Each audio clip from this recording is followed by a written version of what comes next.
Čini se da u javnosti vlada konsenzus da se vladajući ne mogu pohvaliti rezultatima rada. Šta je rješenje? Hoćemo li morati čekati do općih izbora 2026. godine ili je u najavi možda neka prekompozicija vlasti, što državne, što federalne? Jer nekako sve se to prelijeva. Hajde da se to završi na nivou teoretskog, jer šta se može desiti praktično, vidjet ćemo, ovisi o okolnostima koje nisu baš u ovom, kažem, trenutku sve u rukama ljudi koji vode vladajuću koaliciju. Jer ne znamo mi šta nam proljeće nosi u smislu pritiska javnosti prije svega.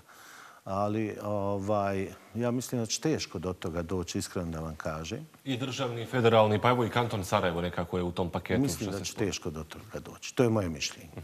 Da li može biti manji pomjeranja u okviru vlada raznih nivoa, pa uključujući naravno i ovu vladu kantona Sarajevo, na kraju krajeva jedan ministar je u pritvoru i besmisleno... Evo, tražimo se produženje pritvora danas već. Produženje pritvora, besmisleno je da vi držite nekog na ministarskoj poziciji ako je u pritvoru. On je samim tim činom je završio svoju političku karijeru kao ministar. Trebalo bi imenovati novog.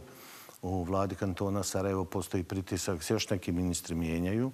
U federaciji ja mislim da niko neće rizikovati da ruši tu većinu iz vladajuće koalicije. Druga je stvar što opozicija hoće, to je sasvim drugo. Ali mislim da niko neće rizikovati to.